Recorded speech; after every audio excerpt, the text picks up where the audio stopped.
अब new topic जो है आपकी है सिमती और गैर सिमती। सिमती और गैर सिमती जिसे इंग्लिश में कहते हैं स्केलर एंड वेक्टर।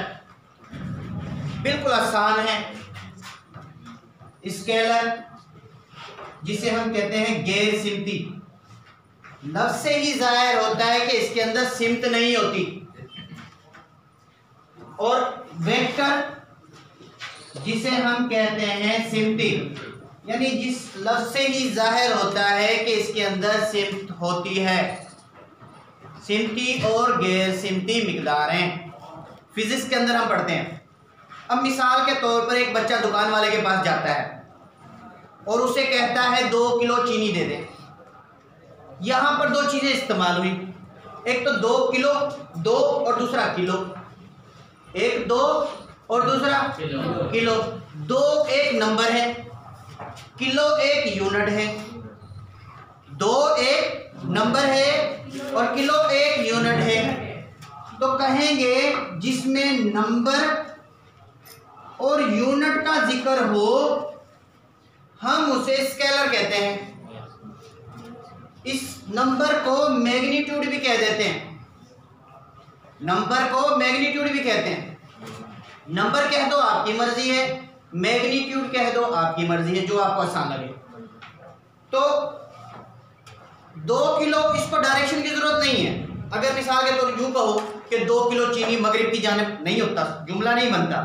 माना सिर्फ 2 किलो की ही जरूरत है, जुमला दुरुस्त हो जाता है। तो 2 किलो, इसको सिर्फ और सिर्फ इसके अंदर 2 चीजें हैं आपकी। एक आपका नंबर है और दूसरा आपका यूनिट है। तो हम कहेंगे वो तभी मिकदारें जिन्हें बयान करने के लिए नंबर और यूनिट की जरूरत हो, हम उन्हें गैर सिमती मिकदारें कहते हैं। सिर्फ 2 वर्ड याद करने हैं आपने, नंबर एंड यूनिट। वो तभी मिकदारें, तभी क्यों भाई, फिजिक्स के अंदर पढ़ रहे हैं तो तभी कहेंगे।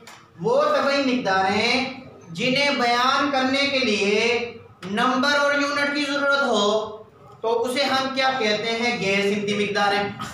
अब इसके अंदर क्या होता है, मिसाल के तौर पर एक गाड़ी जो है 3 किलोमीटर की वेलोसिटी से मगरिब की जानिब जा रही थी। तो इसके अंदर 3 चीजें हो गई, नंबर हो गया, दूसरा यूनिट हो गया और तीसरा डायरेक्शन हो गया। 3 चीजें हैं इसके अंदर, क्योंकि इसके अंदर डायरेक्शन भी है। अगर मिसाल के तौर पर ये मार्कर है, ऊपर से फेंकता हूं तो ये जो है 2 मीटर पर वेलोसिटी से नीचे की जानिब जा रहा है, डायरेक्शन तो मिल गया ना। तो इसके अंदर डायरेक्शन होता है, नंबर और यूनिट तो है, तीसरी क्या चीज होती है, डायरेक्शन, माना सिमत होती है। वो तभी मिकदारें जिन्हें बयान करने के लिए नंबर, यूनिट और सिमत की जरूरत पड़े, डायरेक्शन की जरूरत पड़े, उन्हें हम वेक्टर क्वांटिटी कहते हैं। समझ में आ रही है? स्केलर में 2 चीजें होती हैं, नंबर एंड यूनिट, और वेक्टर में 3 चीजें होती हैं। कौन कौन सी?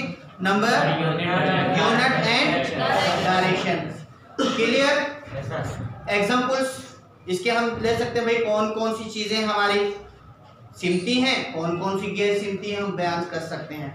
जिस तरीके से डिस्टेंस जो है वो एक गैर सिमत है, क्योंकि डिस्टेंस, फासला, वो कहीं से भी रास्ता हो सकता है, पर डिस्प्लेसमेंट वो एक पर्टिकुलर डायरेक्शन होता है।